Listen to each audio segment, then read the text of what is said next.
최근에 책상을 정리하다가 책이 하나 눈에 들어왔습니다. 이렇게 생긴 책입니다. 한 6, 7년 전에 샀던 이 TV의 매뉴얼입니다. 제가 워낙 기계를 좋아하다 보니까 이렇게 책장을 펼쳐보게 됐어요. 이렇게 펼쳐보니까 먼저 환영의 인사가 딱 적혀 있더라고요. 환영한다고, 이 제품을 구입해 주셔서 감사하다고, 이런 이야기가 적혀 있었습니다. 그러고 나서 차례를 쭉 보니까 참 여러 가지 내용들이 이 페이지 번호와 함께 적혀 있었습니다. 먼저 이 기계가 뭐 하는 기계인지 이렇게 설명을 하고 있더라고요. 이것은 이 TV를 보기 위해 만든 기계다.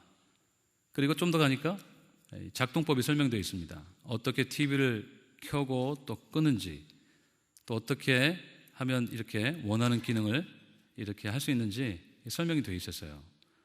읽다 보니까 전혀 몰랐던 기능도 참 많이 있었습니다. 6, 7년 동안 한 번도 쓰지 않은 기능도 굉장히 많았고요.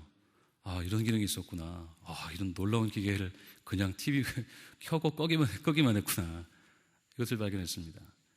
좀 더 보니까 이것을 어떻게 잘 이렇게 관리하고 또 청소하고 또 이렇게 손질하는지에 대해서 설명이 되어 있었습니다. 좀 더 보니까 만약에 이 TV에 문제가 생겼을 때 어떻게 해야 되는지, 트러블 슈팅이라고 그러죠. 문제가 생겼을 때 어떻게 조치해야 되는지도 이렇게 설명이 되어 있었어요. 이것이 안 되면 이렇게 해보고, 저것이 작동을 안 하면 이렇게 해보고, 이렇게 설명이 되어 있었습니다. 그것도 안 되면 이 애프터 서비스를 받기 위해서 어디에 전화해야 되고 누구를 찾아야 되는지에 대해서도 이렇게 설명을 하고 있었어요. 그리고 더 뒤로 가보니까 워런티 카드가 한 장 뚝 떨어지는 겁니다.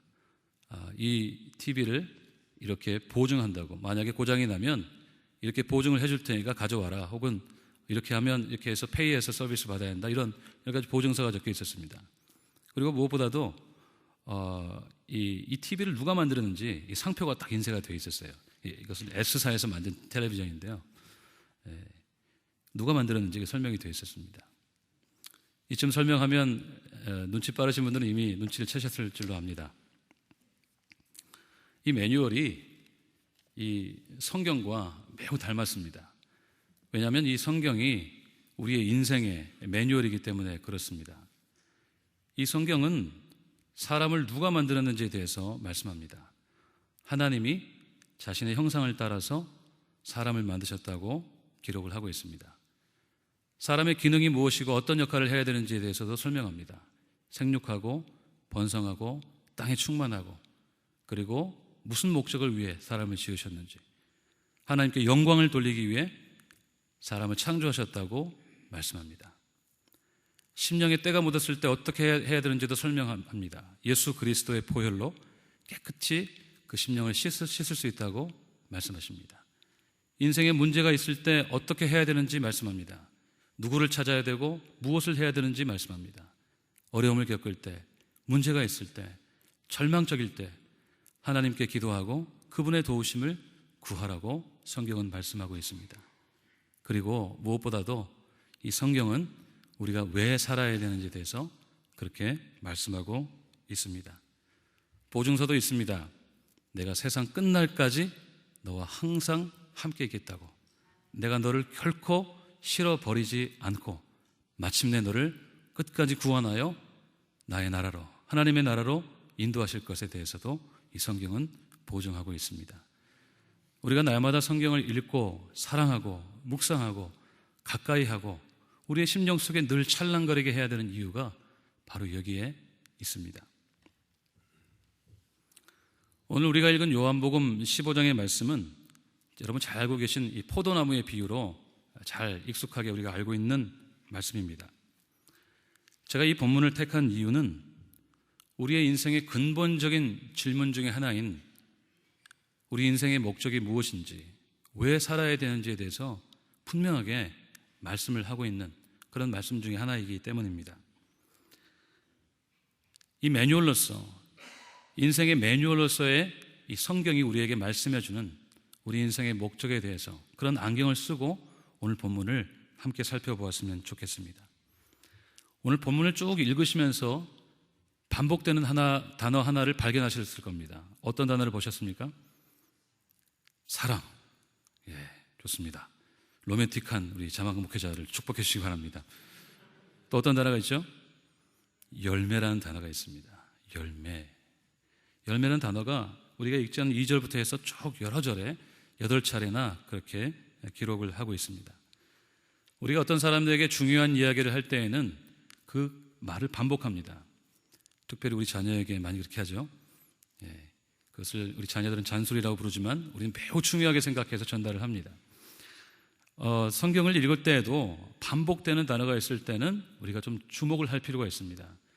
예수님은 그냥 우리에게 잔소리 하시는 분이 아니시고 뭔가 우리에게 주실 말씀이 있으시기 때문에 반복을 하시는 겁니다. 성경에 반복되는 단어가 있으면 동그라미를 치면서 밑줄을 치면서 볼 필요가 있습니다. 이 열매라는 단어, 열매라는 단어가 뜻하는 그런 의미가 뭘까요? 풍성한 삶이라고 할 수 있습니다. 어떤 성취라고도 할 수 있고 무언가 커다란 것을, 좋은 것을, 복스러운 것을 얻는 것일 수도 있습니다. 의심의 여지 없이 이런 것들이 우리의 행복을 결정하는 일에 그런 아주 중요한 역할을 하는 것입니다. 그런데 이 열매라는 것을 우리가 이 본문 속에 살펴볼 때 하나님의 의도인 것을 우리가 발견할 수가 있습니다. 오늘 본문 16절 말씀을 함께 보시겠습니다. 너희가 나를 택한 것이 아니요 내가 너희를 택하여 세웠나니 이는 너희로 가서 열매를 맺게 하고 또 너희 열매가 항상 있게 하여 내 이름으로 아버지께 무엇을 구하든지 다 받게 하려 함이라. 우리를 의도적으로 택하신 이유는 우리로 열매를 얻게 하고 그 열매가 항상 우리에게 있기를 원하시기 때문이라고 오늘 주님께서 말씀하고 계십니다. 하나님은 우리의 행복을 원하시는 분이십니다. 우리가 원하고 바라는 것보다도 하나님은 더 많이 우리의 행복을 원하시는 분이십니다.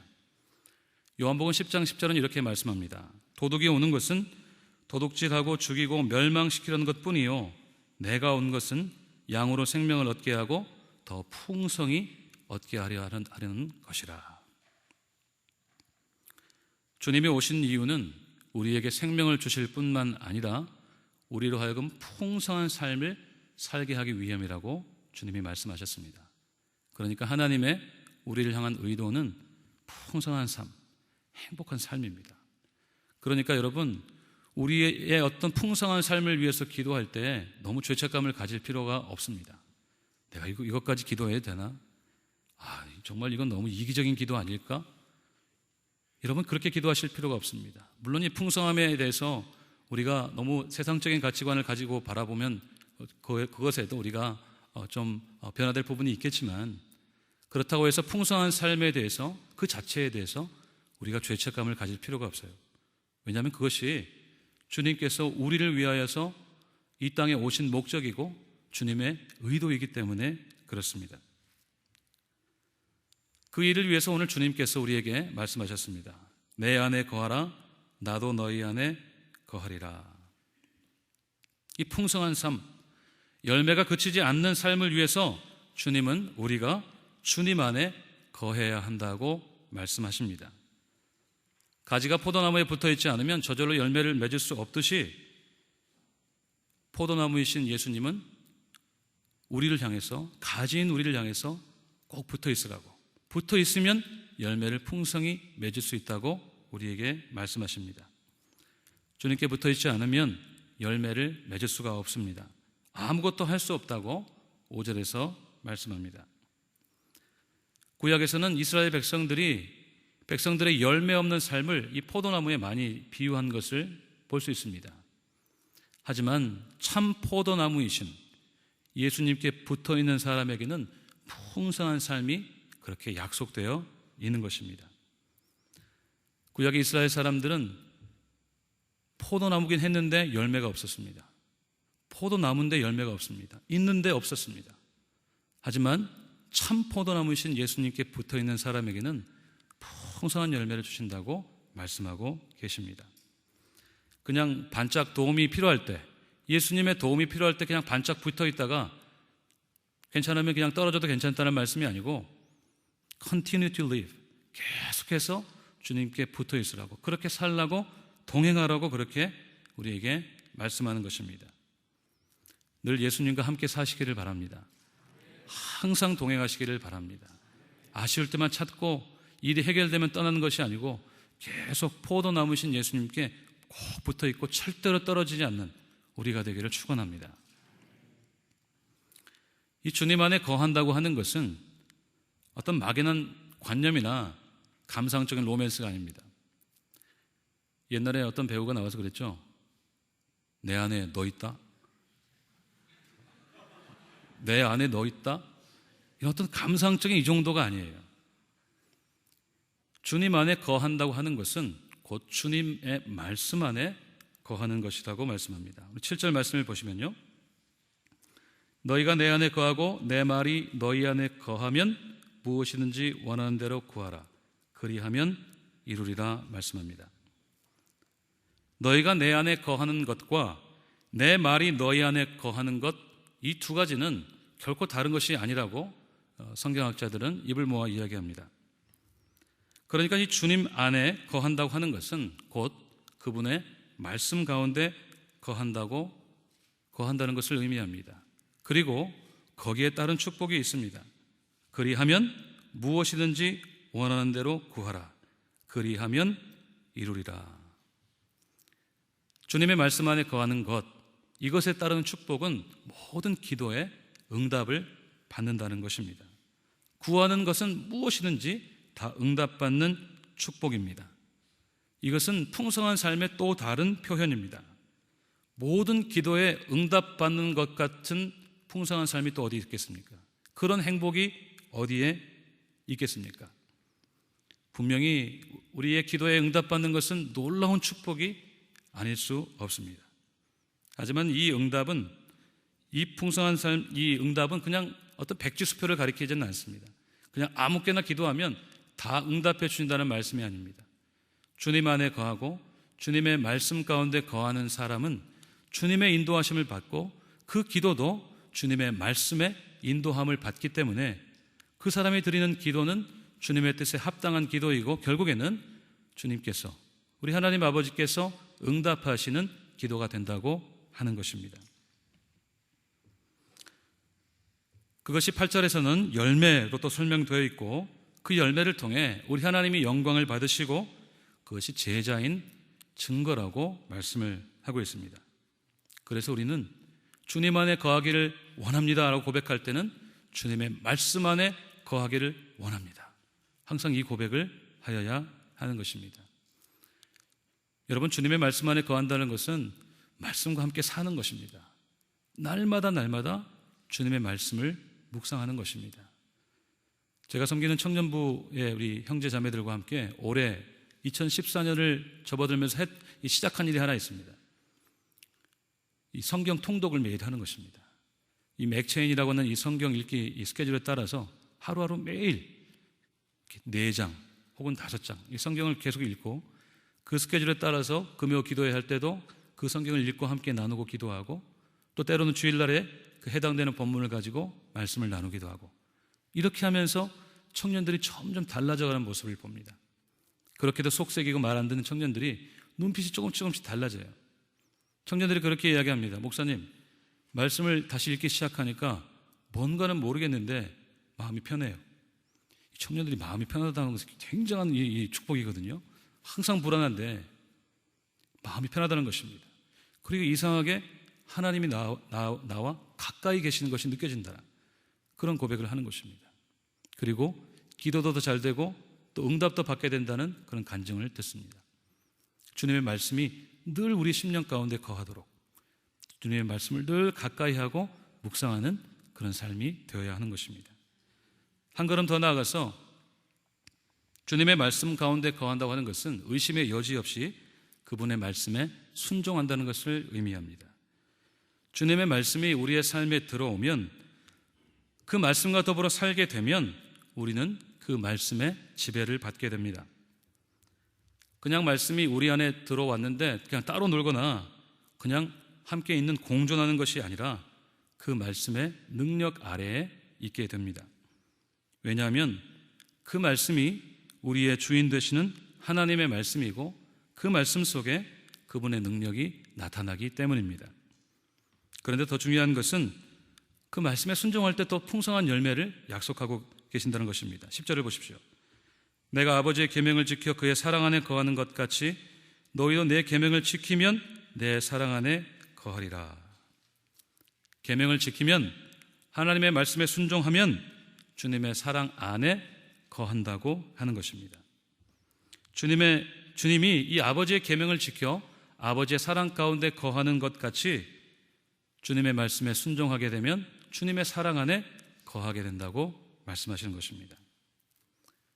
주님의 이 사랑 안에 거한다고 하는 것처럼 또 큰 축복이 또 어디 있을까요? 하루하루의 삶이 날마다 주님의 사랑이 뜨겁게 경험되어지는 삶이라면 말입니다.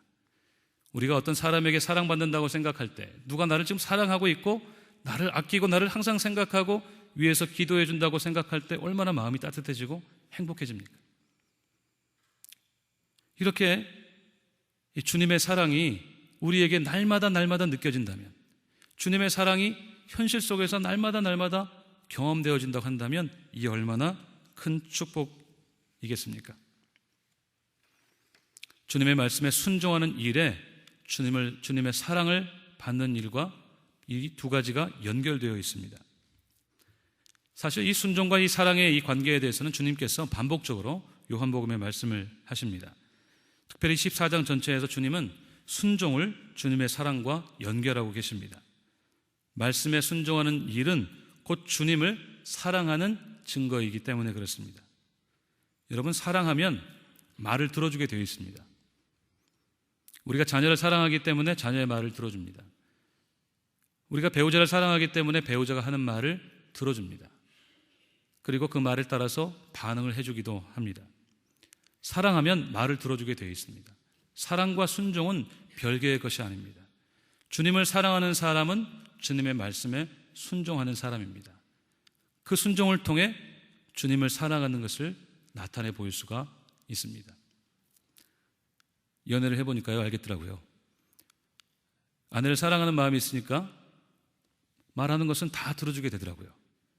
뭔가 더 필요한 것이 없을까? 뭔가 더 나에게 요구하는 것이 없을까? 자꾸 생각하게 됩니다. 너무 많이 들어주다 보니까 좀 부작용이 있기도 합니다만, 사랑하니까 들어주고 싶은 마음이 생깁니다.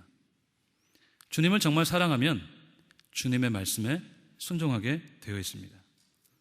잠깐 한번 정리를 한번 해보도록 하겠습니다. 우리가 소원하는 이 열매 있는 삶은 하나님의 소원이고 의도이고 우리를 택하신 목적입니다. 그런 풍성한 삶을 위해 우리는 포도나무이신 예수님 안에 거해야 하고, 그분 안에 거한다고 하는 것은 그분의 말씀 가운데 거하는 삶, 곧 그 말씀에 순종하는 삶이라는 것입니다. 거기에 기도의 응답이 있고 주님의 사랑 안에 거하는 축복이 있습니다. 또한 11절의 기록대로 주님의 기쁨이 우리 안에 있어서 우리 안에 충만한 그런 기쁨을 누리게 된다는 것입니다. 여러분, 더 필요한 복이 있으십니까? 모든 기도에 응답받고 주님의 사랑을 충만하게 경험하고 그리고 우리 안에 기쁨이 충만하게 된다고 한다면 이것보다 더 우리가 바랄 게 무엇이 있겠습니까? 주님은 이런 삶을 우리에게 원하십니다. 날마다 우리가 이런 삶을 누리기를 원하십니다. 그래서 주님 우리에게 나의 안에 거하라, 이렇게 말씀을 하시는 것입니다. 그런데 오늘 주님은 좀 더 구체적으로 한 단계 더 파고드십니다. 우리가 순종해야 될 말씀이 무엇인지에 대해서 말씀하고 계시기 때문입니다. 우리 12절 말씀을 함께 보시겠습니다. 함께 읽겠습니다. 시작. 내 계명은 곧 내가 너희를 사랑한 것 같이 너희도 사랑하라 하는 이것이니라. 아멘. 우리가 순종할 때 풍성한 삶을 누리게 되는 그 풍성한 삶을 약속하는 말씀은 서로 사랑하라라고 하는 것입니다. 그래서 우리가 서로 사랑함으로 순종하는 것은 주님 안에 거하는 것과 다르지 않고 결국 하나님이 의도하시는 열매 맺는 삶의 근거라고 하는 것입니다. 오늘 주님은 서로 사랑하는 일을, 우리가 서로 사랑하는 일을 주님의 사랑 안에 거하는 일과 연결하고 계십니다. 형제 사랑과 자매 사랑과 주님 사랑은 결코 분리되거나 충돌하지 않습니다. 하나님을 사랑하는 사람은 사람을 사랑하고 사람을 아끼고 사랑하는 사람은 하나님을 사랑하는 것의 증거라고 하는 것입니다. 결과적으로 우리의 인생을 향한 이 주님의 목적은 열매가 풍성한 삶인데, 기도가 응답받고 기쁨이 충만하며 무엇보다도 주님의 사랑 안에 거하게 되는 그런 행복한 삶입니다. 그러기 위해 우리는 주님 안에 거해야 하고 주님의 말씀 가운데 살아야 하며 계명을 지켜야 하는데, 그 계명이 서로 사랑하라라고 하는 것입니다. 물론 서로 사랑하는 것이 주님의 사랑을 받는 조건은 아닙니다. 이미 주님이 우리를 풀리 사랑하고 계시기 때문에 우리가 형제를 사랑하는 것을 보시고 그제서야 사랑하시는 주님이 아니십니다. 오히려 우리를 향한 그 무한한 사랑, 그 사랑에 대한 반응으로서 형제 자매를 사랑하라라고 말씀하는 것입니다. 중요한 것은 주님이 이 포도나무의 비유를 통해 우리 인생의 목적이 무엇인가에 대해서 말씀하신다는 것입니다. 그것은 결국 하나님을 사랑하고 형제를 사랑하는 일입니다. 그것이 바로 열매이고 또 다른 풍성한 열매를 맺는 길이라고 우리 주님이 말씀하시는 것입니다. 우리 인생의 행복이 바로 거기에 있습니다. 하나님을 사랑하고 사람을 사랑하는 일입니다. 사랑하면 행복해집니다. 사랑하면서 불행한 사람이 없습니다. 사랑하면서 우울한 사람이 없습니다. 사랑하면 누구나 시인되고 사랑받으면 아름다운 사람이 됩니다. 행복해집니다. 그렇게 하나님을 사랑하고 사람을 사랑할 때 우리는 하나님의 의도대로 사는 것이 됩니다. 요즘 참 많이 고민하는 것이 바로 그것입니다. 산다는 게 뭘까? 왜 사나? 40이 넘고 이제 40대 중반을 향해 좀 가기 시작하니까요, 이런 질문을 하게 되더라고요. 제 자신이 기특했습니다. 야, 너 이런 고민을 하는구나. 왜 사나? 무엇을 위해 사나? 그런데 오늘 이 말씀을 통해서 답이 분명해졌습니다. 아, 다른 게 아니구나. 하나님을 사랑하고 사람을 사랑하는 일이구나. 특별히 서로 사랑하는 일을 통해서 우리 하나님을 더욱 사랑하게 되는 일이구나. 이것을 새삼 발견하게 됐습니다. 최근에 계속 방송되고 있는 한국의 TV 프로그램 중에 하나가 그 진짜 사나이라는 프로그램이 있습니다. 군대에 갔다 오신 분이라면 거의 다 좋아하시는 프로그램이고, 여기 계신 분들도 굉장히 많이 보실 텐데, 주일날 예배 끝나고 집에 돌아와서 가족들과 함께 이렇게 각기 떡볶이 만들어 먹으면서 보는 프로그램입니다. 실제로 이 연예인들이 뭐 30대 후반 40대 되는 연예인들이 이렇게 다시 군대에 들어가서 군대 생활을 체험하면서 하는 그런 이야기들을 이렇게 찍은 프로그램입니다. 근데 이 서경석이라는 배우가 한 번은 이렇게 계속해서 몇 부대를 옮겨 다니다가 편지를 받습니다. 근데 어떤 사람에게 편지를 받냐면 그 이전 부대에 있었던 그런 이 군인에게, 이 후임병에게 받은 편지입니다. 그 전에 있을 때 이 서경석이라는 이 사람이 이 군인과 그 후임, 한참 이 어린 동생이죠.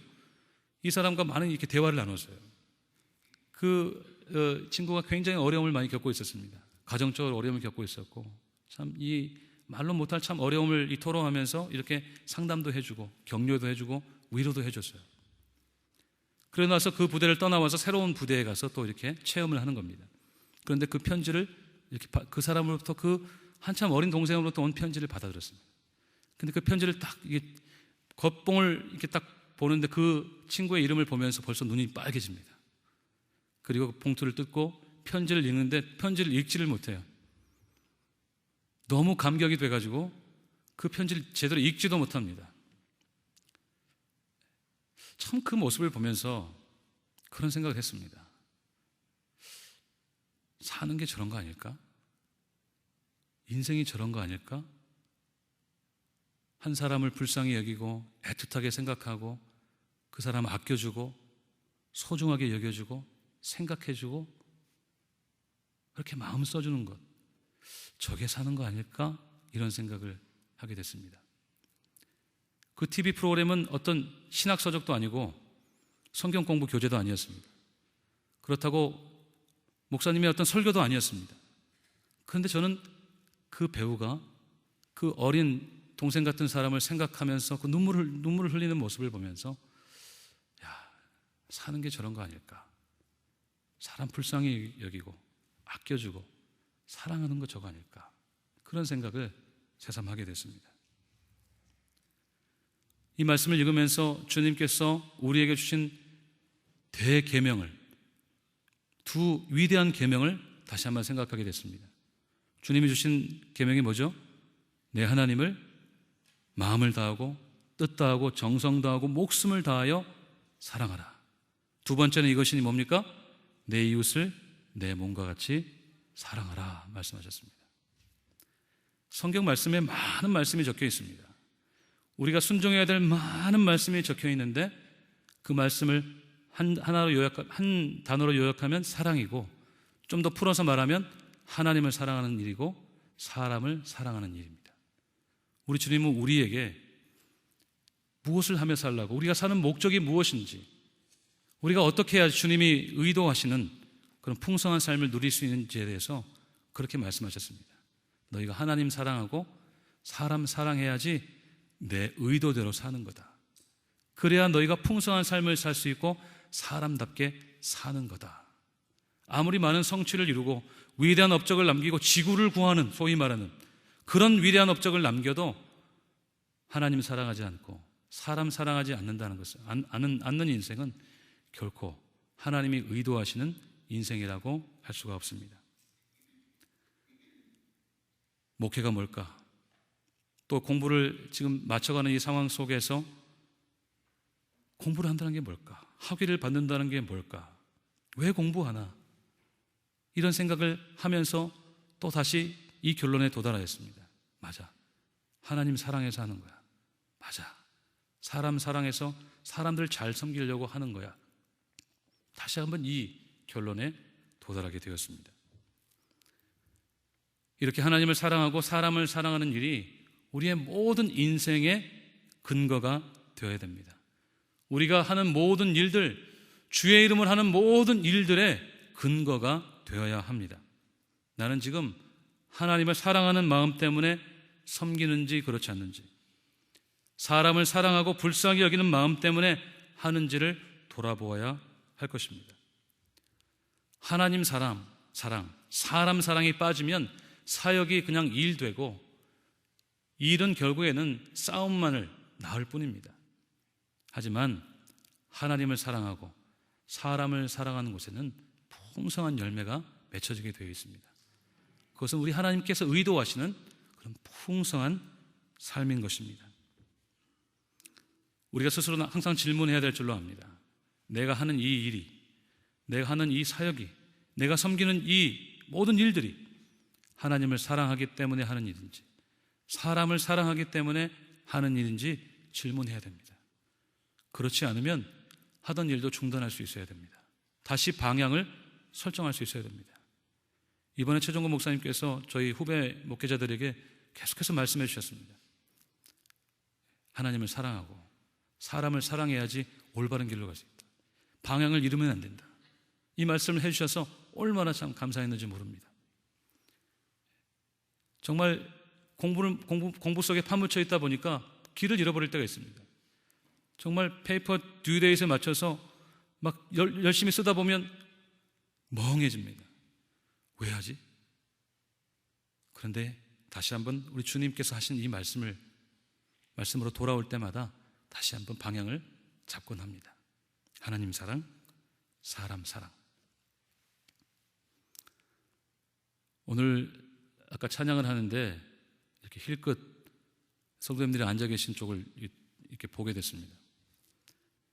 한 분 한 분씩 들어오시는데 얼마나 이 마음이 뜨거워졌는지 모릅니다. 저 성도님들이 우리를 위해서 기도해 주고 계시고, 우리를 염려해 주시고, 우리를 위해서 후원해 주시고 격려해 주시는, 우리를 사랑해 주신다는 생각 때문에 내가 하나님의 사랑을 참 많이 받고 있구나, 그것을 경험했습니다. 그것을 깨달았습니다. 제가 지지난주에 1차 디펜스를 통과했는데요. 그때 통과하기까지의 그 순간순간이 이 필름처럼 막 지나갔어요. 저분들의 사랑받고 그 사랑 때문에 그런 은혜를 입었고, 성도님들에게 사랑받는데 하나님 사랑이 느껴진 겁니다. 하나님 사랑, 사람 사랑, 이것이 느껴졌습니다. 여러분, 우리의 인생이 복잡할 수 있습니다. 참 다양한 일을 하며 삽니다. 사회생활, 직장생활, 그리고 교회의 모든 사역들, 여러 가지 복잡한 일들 많이 있지만 그 중에도 우리가 놓지 말아야 될, 잃지 말아야 될 한 가지의 목적은 우리 하나님 사랑, 사람 사랑입니다. 사랑하는 성도 여러분, 우리의 인생이 짧습니다. 사랑하며 살아도 짧은 인생입니다. 우리에게 원하시는 그 풍성한 삶을 위하여 하나님 사랑하고 사람 사랑하는 우리 모두가 되시기를 주님의 이름으로 축원드립니다. 기도하시겠습니다.